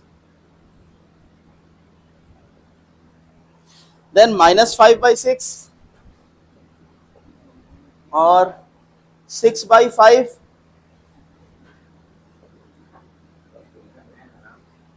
और -6/5। क्वेश्चन समझ में आ गया ना। क्वेश्चन है कि if 1 0 of this given quadratic polynomial is 2 then find the value of k, हो जाएगा। देखिए आसान है, जीरो का मतलब अगर समझ में आ रहा था तो हो जाएगा। जीरो का क्या मतलब होता था, जीरो किसको बोलते थे, जीरो ऑफ अ पॉलिनोमियल का क्या मतलब था, हम लोगों ने जब शुरू में अभी स्टार्ट किया था तो जीरो ऑफ अ पॉलिनोमियल से ही बात शुरू करी थी, जो बहुत बढ़िया, वेरिएबल की जिस वैल्यू पर पॉलिनोमियल हमारा जीरो हो जाए। अब हमारे पास एक जीरो दे रखा है 2, 2 रखने पर इसका मतलब इसकी वैल्यू कितनी हो जाती है, जीरो हो जाती है। तो हमें k की वैल्यू फाइंड करनी है। तो सिंपल है, मान लीजिए हमारे पास ये पॉलिनोमियल px है, kx square plus 3x plus k, ये पॉलिनोमियल है। और ये कह दिया गया कि if one of the zero of this polynomial is 2, यानी कि जब हम x की जगह पर 2 रखेंगे तो ये वैल्यू कितनी बन जाएगी, 0 बन जाएगी, तभी तो उसका जीरो पॉलिनोमियल होगा। तो जहां पर x है वहां पर 2 रख दीजिए, p of 2 k 2 square plus 3 plus k, इसकी वैल्यू 0 के बराबर आएगी। Value 2 to the 4, 4k, 3 to the 6, 6 plus k is equal to 0, 4k plus k 5k plus 6 is equal to 0, k equal to -6/5। कोई ऑप्शन है ऐसा, D option निकल के आ गया। कितना आसान सा क्वेश्चन था। इस तरह का क्वेश्चन पूछे जाने की संभावना बहुत ज्यादा रहती है कि जिसमें एक जीरो दे दिया गया और आपसे अननोन कोई वेरिएबल की वैल्यू पूछी जा रही है, k दे रखा हो, m दे रखा हो, n दे रखा हो, ठीक। इसको नोट कर लीजिए। नेक्स्ट क्वेश्चन पर चलते हैं, काफी हद तक इसी के सिमिलर, मगर है वो भी नया क्वेश्चन, वो आपकी शीट का क्वेश्चन है, शीट का पहला क्वेश्चन। अब देखिए इस क्वेश्चन में थोड़ा सा और ट्विस्ट ला रहे हैं। चलिए अच्छा पहले नोट कर लीजिए, फिर उसके बाद आगे की बात कर रहे हैं। जल्दी जल्दी नोट कर, जल्दी जल्दी, हो गया, बहुत बढ़िया। समझ में आया ना प्रियांशु, समझ में आ गया।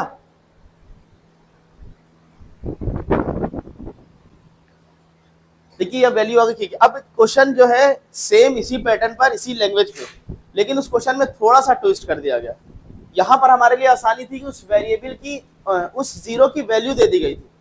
अब क्वेश्चन में क्या दिया जाएगा कि जीरो की वैल्यू नहीं दी जाएगी, बस जीरो की कंडीशन बताई जाएगी कि दो जीरोज है वो दोनों एक दूसरे के रेसिप्रोकल है, ठीक। और हमें अननोन वेरिएबल की वैल्यू फाइंड करनी है, यानी कि आपकी शीट का पहला क्वेश्चन है, if one zero of the polynomial px equals to 5x square plus 13x plus k, 5x square plus 13x plus k, ये है polynomial. If one zero of a polynomial px 5x square plus 13x plus k is reciprocal of the other, एक zero दूसरे का reciprocal, then value of k is, ठीक। चार option दे रखे हैं, 0, 5, 1/6 और 6। 0, 5 एंड 1/6 और 6 हो जाएगा क्वेश्चन खुद से। अभी तो क्वेश्चन ही नोट करने में मगन है एकदम। रमशा हो पाएगा? देखिए ऑलमोस्ट सिमिलर क्वेश्चन है, यहाँ 2 दे दिया गया था, यहाँ पर कंडीशन दे दी गई कि इसके जो दो जीरोस है उनमें एक जीरो दूसरे का रेसिप्रोकल है।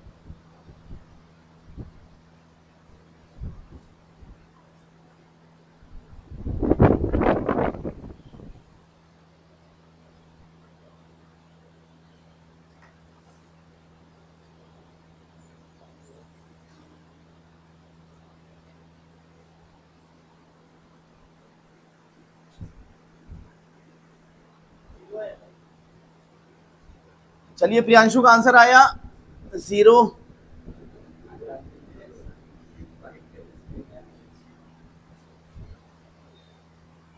अभी पता नहीं आंसर क्या है, चेक करते हैं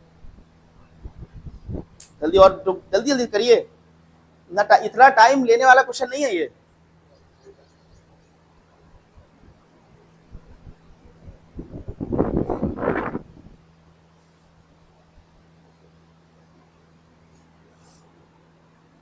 चलिए थोड़ी सी हिंट दे देते हैं, क्वेश्चन जब भी मिले तो क्वेश्चन में खुद आपको हिंट दे रखी होती है कि इस तरह से करो, जो क्वेश्चन कह रहा है बस उसका कहना मानते चले जाइए, अपने आप सोल्यूशन है पहुंचे। क्वेश्चन क्या कह रहा है कि one of the zero of this polynomial is reciprocal to other. इस कंडीशन को ध्यान रखना है कि अगर मान लेते एक इसका जीरो हमने मान लिया अल्फा है, तो दूसरे को क्या मानना पड़ेगा? क्यों बीटा मानोगे भाई, जब अल्फा बीटा में रिलेशन दे रखा है, अल्फा बाय 2 मान लेंगे। If one of the zero is of this given polynomial is reciprocal to of the other, 1 upon alpha, बिल्कुल सही कह रहे हैं। क्वेश्चन में कहना मानना, अपनी मनमानी नहीं चलानी है। क्वेश्चन जब कह रहा है एक अल्फा दूसरा 1 upon alpha, तो हम क्यों कहेंगे हम अल्फा बीटा लेंगे, हमारी मर्जी, ठीक ना, ऐसा नहीं करना है। If one of the zero of this given polynomial is reciprocal to the other, अगर एक अल्फा लिया है, अब एक में तो आपकी मर्जी चल रही है ना, तो अल्फा मान लिया, बाकी दूसरे उसकी मान लीजिए। दूसरा कह रहा है इसका रेसिप्रोकल है, ठीक। जहां तक बात क्लियर? अब देखिए क्वेश्चन में हमें अननोन वेरिएबल के फाइंड करना है। अब हमारे पास क्या फॉर्मूले, हम लोग जब पहली चीज तो करना है कि हमें क्वेश्चन को जज करना है किस टॉपिक से आया है। तो ये देख करके पॉलिनोमियल लिखा हुआ था तो समझ में आ गया पॉलिनोमियल से, क्योंकि एग्जाम टाइम में आपके पास एक चैप्टर नहीं है, एग्जाम टाइम में आपके 15 चैप्टर लगभग आने वाले। तो वहां पर आपको पहली चीज आपको प्रोसेसिंग करनी है कि कहाँ से आया हुआ है। जैसे कंप्यूटर में होता है ना कि आपने कोई मूवीज पे सॉन्ग डाल रखा है, तो आपको मालूम है कि डी ड्राइव में, ई ड्राइव में, एफ ड्राइव में, फौरन आप पहुंच जाते, करें वहां जाओ, वहां पर हमने हॉरर मूवीज डाल रखी है, वहां पर कॉमेडी वाला सीन डाला हुआ है, ये सारी चीज उठा के लेके आते हैं। यही काम आपका सिस्टम का भी, ब्रेन भी काम कर रहा होता है। तो यहाँ पर आपको क्लिक करना है, ये कहाँ से निकालना है, अच्छा पॉलिनोमियल, पॉलिनोमियल का हो गया, कंडीशन ये लिख दी। अब पॉलिनोमियल में कौन कौन से फॉर्मूले आप जानते हैं? आपको एक फॉर्मूला पता है कि अगर जीरोस के रिलेटेड और कोफिशिएंट का रिलेशन मालूम है आपको कि सम ऑफ द जीरोस कुछ होता है और प्रोडक्ट ऑफ द जीरोस होता है। अगर हम इसमें सम ऑफ द जीरोस का फॉर्मूला लगाते हैं, मान लीजिए हमने सम ऑफ द जीरोस लगाया, सम बराबर होता है -b/a, तो इसको अगर हम सम करेंगे alpha upon 1 plus alpha equals to -13/5, ठीक। पहली चीज के पूछा गया था, के तो पहुंच नहीं पाए, बल्कि एक और टेंशन लेके आ गए, अल्फा निकालना पड़ गया अब, ठीक। अब अल्फा बैठ के निकाले, अल्फा क्यों निकाले जब पूछा ही नहीं गया, कहां से कैंसिल कर देंगे, प्लस में कभी नहीं कैंसिल। अब इसको सॉल्व करेंगे तो alpha square plus 1 upon alpha equals to -13/5। अब देखिए हम बताना ये चाह रहे हैं कि जब आपने ये अप्लाई किया तो आपका फौरन माइंड चल रुक जाना चाहिए कि अब इसके आगे नहीं चलना है, क्योंकि यहाँ से तो के आ ही नहीं रहा है, हमसे के पूछा जा रहा है तो हम अल्फा क्यों निकाले। एग्जाम में टाइम यूं भी कम होता है, जितना पूछा जाए उतना ही बताना है, एक्स्ट्रा काबिल नहीं बनना है कि हमें बहुत आता है, तुम के पूछ रहे हो अल्फा निकाल के देंगे तुमको, ठीक, ये नहीं करना है। तो दूसरे पे चलते हैं, प्रोडक्ट, क्या उससे कुछ काम बन रहा है? प्रोडक्ट जब निकाला तो alpha into 1 upon alpha equal to C upon A, C क्या है के, ए क्या है 5। अब यहाँ से कुछ काम बनता दिख रहा है, प्रोडक्ट लेंगे तो अल्फा अल्फा कैंसिल भी हो रहा है, अल्फा निकालने की जरूरत ही नहीं पड़ेगी, ये टेंशन खत्म।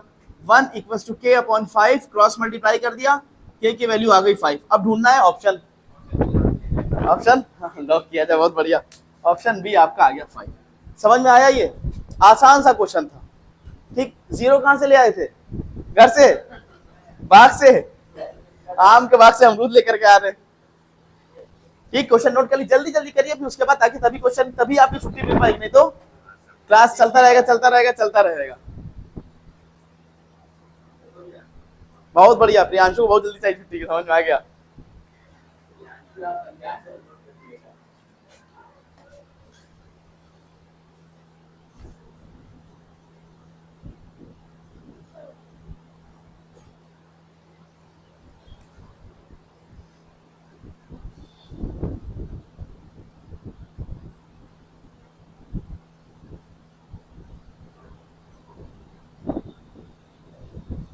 अब देखिए एक और बड़ा सिंपल सा क्वेश्चन है, पीवाईक्यू में आया हुआ क्वेश्चन है कि क्वाड्रेटिक पॉलिनोमियल पूछी गई है और सम ऑफ द जीरोस दिया गया है और प्रोडक्ट ऑफ द जीरोस दिया गया है। क्वेश्चन है the quadratic polynomial comma the sum of whose zeros is -5। Sum दे रखा है, एस से हम सम डिनोट कर रहे हैं, क्वेश्चन है ये। सम दे रखा है -5 and their product is 6, product दिया हुआ है 6, और हमसे पूछा गया है कि कौन सी क्वाड्रेटिक पॉलिनोमियल होगी है। उसमें कई सारे ऑप्शन दे रखे हैं, ऑप्शन भी लिख लेते हैं। ऑप्शन दिया हुआ है x², ये ए ऑप्शन है, x² + 5x + 6। B option x² - 5x + 6। आप लोगों का सोल्यूशन अब तक शुरू हो जाना चाहिए, आंसर आ जाना चाहिए, ऑप्शन के बिना इंतजार करें। c = x² - 5x - 6 और डी ऑप्शन, देखिए सम दे रखा है, प्रोडक्ट दे रखा है और क्वाड्रेटिक इक्वेशन बनानी है। डी ऑप्शन दे रखा है आपको -x² + 5x + 6, -x² + 5x + 6। Formula आपने पढ़ रखा है कि जब आपके पास सम और प्रोडक्ट हो जीरोस के तो क्वाड्रेटिक बहुत आसानी से बन जाती है। आ गया आंसर कितना? ए ऑप्शन आया आपका, बहुत बढ़िया। चेक कर लेते हैं, देखिए x² रिक्वायर्ड पॉलिनोमियल जो बनेगा वो x² + sx प्लस होता है माइनस होता है? माइनस होता है, बहुत बढ़िया। -sx + p x²। अब सम कितना है? सम आपको पहले से दे रखा है, -5 है। बी ऑप्शन, ये ऑप्शन करेक्ट है। और प्रोडक्ट कितना दे रखा है? 6। ठीक, हाँ ये माइनस, ये आपका, हाँ बिल्कुल सही, माइनस है। सम की वैल्यू कितनी है? -5 दे रखी है, बाहर माइनस लगा दीजिए, तो ये वैल्यू माइनस माइनस प्लस बन गई, तो x² + 5x + 6, A option match कर रहा है। अच्छा, अगर अभी ये क्वेश्चन एमसीक्यू में ना होता, जनरल पूछा जा रहा होता कि कंस्ट्रक्ट अ क्वाड्रेटिक पॉलिनोमियल, तो हम यहाँ पर ला करके नहीं छोड़ते, तो हम आंसर क्या लिखते हैं?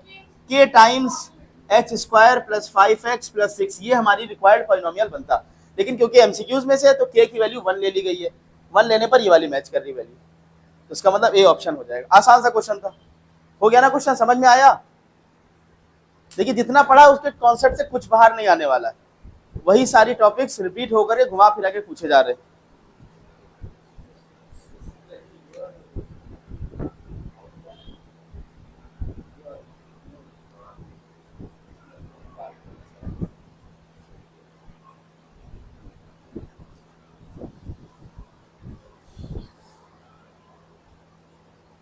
देखिए अब कुछ लैंग्वेज चेंज करने वाला क्वेश्चन कर लेते हैं, कॉन्सेप्ट वही मगर लिखने का अंदाज दूसरा। क्वेश्चन है द वैल्यू ऑफ x, ध्यान से सुनिएगा, for which the polynomial x² -1 and दूसरा पॉलिनोमियल है x² -2x + 1, ये दो पॉलिनोमियल। क्वेश्चन की लैंग्वेज सुनिएगा, the value of x for which the polynomial x² -1 and x² -2x + 1 vanish simultaneously is. 4 option दे दिए गए, एक है 2, एक है -2 और एक है आपका -1 और एक है आपका +1। 4 ऑप्शन दे दिए गए। क्वेश्चन क्या कह रहा है कि x की वो वैल्यू बताइए जिसके लिए दोनों पॉलिनोमियल साइमल्टेनियसली एक साथ वैनिश हो जाते हैं। वैनिश का मतलब जीरो हो जाते हैं, यानी कि इन्होंने साफ साफ ये नहीं कहा कि जीरो बता दो, बल्कि उसमें एक नया वर्ड लेकर के आ गए, वेनिश। अब क्वेश्चन अगर आपने नहीं समझा तो आपको टेंशन में, आउट ऑफ सिलेबस आया था पेपर, वो क्वेश्चन देखा था सिलेबस का था, सर ने जीरो पता वेनिश कुछ नहीं बताया था, तो भैया वेनिश और जीरो क्या मतलब, एक ही चीज है, उसको वेनिश कह दो, जीरो कह दो, खत्म हो जाए, निपट गया, कुछ भी कह दो, ठीक है। होता ऐसा भी आने वाले टाइम पे क्वेश्चन आ जाए कि एक्स की वो वैल्यू बताइए जिसके लिए पॉलिनोमियल निपट गया, ठीक ना। तो अब आसान सा तरीका क्या करेंगे, पहला काम हम इसको जीरो के बराबर इक्वेट कर दें, पहली पॉलिनोमियल को P x x square minus one, अब इसके सिंपल फैक्टर कर दे, ए स्क्वायर माइनस बी स्क्वायर के फॉर्म में आ गया, ऑप्शन मिल गया, बी वाला चेक कर लेते हैं, तो ये आया a प्लस बी और a माइनस बी इसका, ठीक। अब हमें चाहिए क्या, वेनिश हो जाए, तो उसको जीरो के बराबर इक्वेट कर दीजिए, जब जीरो के बराबर इक्वेट करेंगे तो x की वैल्यू एक निकलेगी माइनस वन, एक निकलेगी प्लस वन, ये ऑप्शन आएगा इसके लिए जीरो आ रहे हैं। दूसरे को चेक कर लेते हैं, x square minus two x plus one, इसको जब हमने जीरो के बराबर इक्वेट करा तो ये सिंपली बन रहा है एक्स प्लस वन का होल स्क्वायर, यहाँ से x की वैल्यू आ रही है माइनस वन, तो दोनों में कॉमन वैल्यू कौन सी आ रही है, प्लस वन की माइनस वन, माइनस वन, तो ऑप्शन सी होगा कि डी होगा, सी होगा। वन से तो आपका सिर्फ और सिर्फ ये वैनिश होगा, हमसे पूछा जा रहा है वैनिश साइमल्टेनियसली, दोनों पॉलिनोमियल चली जाए, दोनों पॉलिनोमियल किसमें निपट जाएंगे, वो माइनस वन जब रखेंगे यहाँ, ये भी चला जाएगा, ये भी चला जाएगा, तो ऑप्शन डी नहीं करेक्ट है, बल्कि सी ऑप्शन करेक्ट। समझ में आया क्वेश्चन, घड़ी यहाँ से हटानी पड़ेगी, बोर्ड से ज्यादा फोकस घड़ी पर जा रहा है।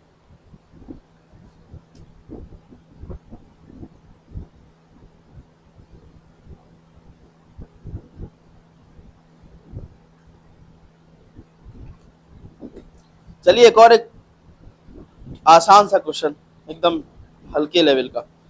If the sum of the zeros of a polynomial, polynomial आपको दे रखा है 2x square minus 3kx square, इतना आसान है कि ऐसे कहीं भी आ जाएगा, ये खुद ही से आप लोग कर लीजिएगा। If the sum of the zeros of the polynomial 2x cube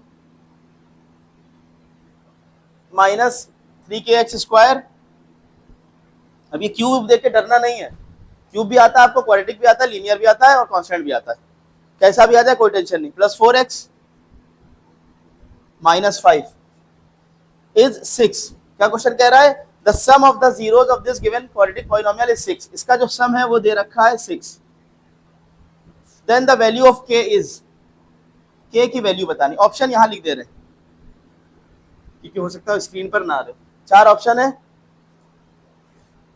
पहला ऑप्शन है आपका 2, दूसरा ऑप्शन है आपका -2, तीसरा ऑप्शन है आपका 4 और लास्ट ऑप्शन है आपका -4, ये चार ऑप्शन है, हो जाएगा ना question. Sum of the given polynomial given है, अब क्यूबिक में सम आपको मालूम है, alpha plus beta plus gamma क्या होता था, minus B upon a, minus b का मतलब कोफिशिएंट ऑफ एक्स को माइनस साइन के साथ रखना, divided by coefficient of x cube, sorry coefficient of x square upon coefficient of x cube, तो ये वैल्यू क्या है, कोफिशिएंट ऑफ एक्स स्क्वायर कितना है, -3k, माइनस माइनस क्या हो जाएगा, प्लस हो जाएगा, तो ये वैल्यू बन जाएगी 3k डिवाइडेड बाई कहाँ गया ये 2, इसकी वैल्यू किसके बराबर है, 6 के बराबर है, तो k कितना आ जाएगा, 6 इंटू 2 डिवाइडेड बाई 3, 3 2 6, k की वैल्यू 4 आ गई, 4 ऑप्शन को है कि नहीं, सी ऑप्शन आ गया।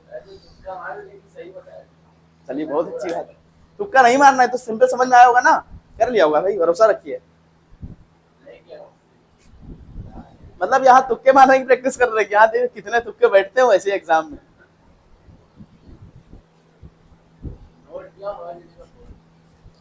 चलिए ये सब तो क्वेश्चन एमसीक्यूज वाले आप लोग निपटा देंगे ऐसे ही, थोड़ा और आगे लेवल पर पढ़े,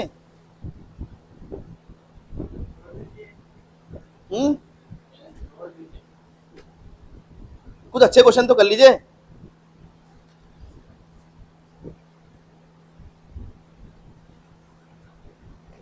चलिए सर शीट के कुछ क्वेश्चन करा देते हैं, शीट के शुरू वाले क्वेश्चन सब हो जाएंगे, जैसे सेकंड क्वेश्चन है alpha and beta are the zeros of the polynomial px x square minus p x plus 1 minus c such that alpha plus 1 into beta plus 1 equals to 0, then c is, c की value find करनी है। तो देखिए simple करेंगे क्या, पहले हम quadratic equation को रीअरेंज कर लेंगे, ax square minus bx plus c के फॉर्म में लिखेंगे, आपकी क्वाड्रेटिक इक्वेशन रीअरेंज नहीं है, क्या बन जाएगा, x square minus px minus p minus c, ये बन जाएगा, यानी कि कांस्टेंट टर्म क्या आएगा, -1 माइनस c आएगा, ठीक ना, -1 बाहर p भी है, -p माइनस c आएगा कांस्टेंट टर्म। उसके बाद आपको दे रखी कंडीशन की alpha plus 1 into beta plus one बराबर 0 है। Alpha plus one into beta plus one की वैल्यू 0 के बराबर है।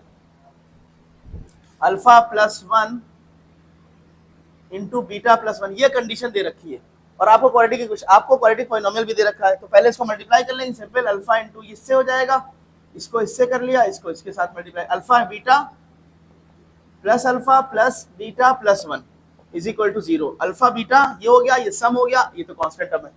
अब दी हुई क्वाड्रेटिक इक्वेशन से प्रोडक्ट ऑफ द जीरोस निकाल देंगे और sum of the zeros. Sum of the zeros क्या होता है? Minus B upon A. Product of zeros क्या होता है? C upon A. तो उसकी हेल्प से हम सिंपल वैल्यू प्लेस कर देंगे, ऑटोमेटिक सी की वैल्यू निकल आएगी। हो जाएगा ना? कर दें कि छोड़ दें? क्वेश्चन को कर देते हैं, ठीक है। क्वेश्चन क्या दे रखी है? X square minus P x plus one, x square minus P x plus one है कि माइनस वन? प्लस वन और ये माइनस सी, ये पॉलिनोमियल हमें दे रखा है, ठीक ना। तो पहला काम ने कहा था उसको रीअरेंज कर लीजिए। तो जब हम रीअरेंज करेंगे तो X square minus P X minus one minus C बन गया। अब हमारे पास b की वैल्यू कितनी है? हाँ बस यहाँ रख दीजिए, टेबल पे रख दीजिए। ये जो b की वैल्यू कितनी बनेगी इस इक्वेशन के हिसाब से? b का मतलब माइनस पी है, a का मतलब वन है, c का मतलब ये माइनस वन माइनस सी। जब हम कंपेयर करेंगे तो प्रोडक्ट ऑफ द रूल और या सम ऑफ द रूल क्या होता है? Minus B upon a. Minus B upon ए का मतलब minus coefficient of x upon coefficient of x square. तो ये माइनस माइनस प्लस बन गया, b बन गया। Product of the zeros c upon a, c का मतलब लास्ट में constant term, minus one minus c divided by one है, उसको लिखने की जरूरत ही नहीं। अब यही वैल्यू उठा करके यहाँ रख दीजिए सिंपल। अल्फा बीटा कितना है? माइनस वन माइनस सी, और सम कितना है? p प्लस वन बराबर 0। हमें वैल्यू किसकी चाहिए? c की चाहिए, ये ध्यान रखना है। Minus one plus one cancel हो गया, माइनस सी बराबर माइनस पी कैंसिल हुआ, c की वैल्यू आ गई p के बराबर। ये आपका फिल इन द ब्लैंक्स के फॉर्म में क्वेश्चन दे रखा था, ऑप्शन नहीं दिए थे कुछ। तो find the value of c, कितना आसानी से क्वेश्चन हो गया, c बराबर p।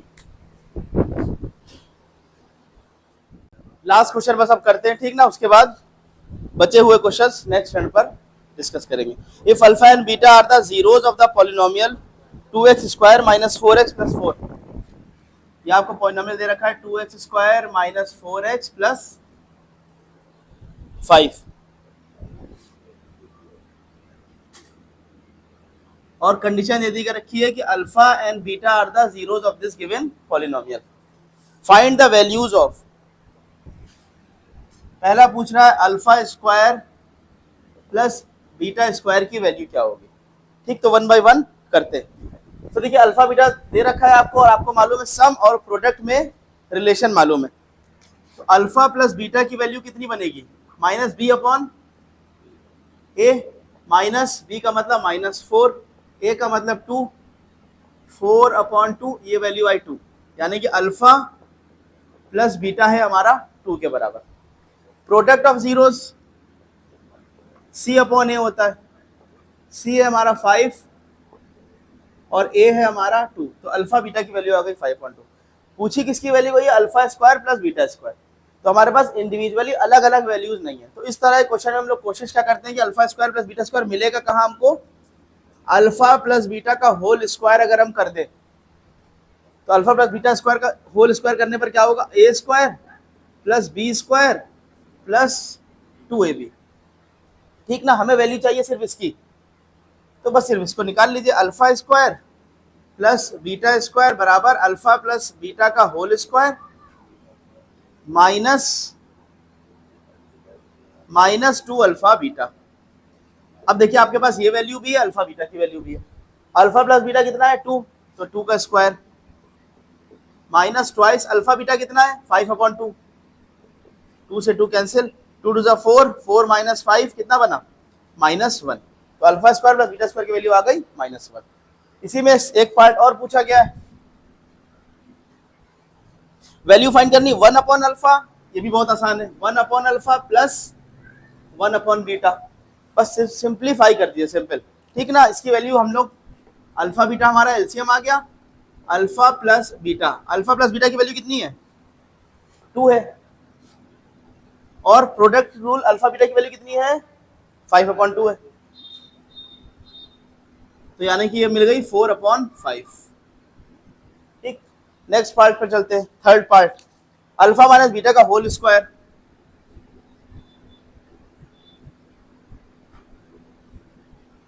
तो अब अल्फा माइनस बीटा तो अपने पास कुछ है नहीं, ठीक ना, तो कैसे फाइंड होगा?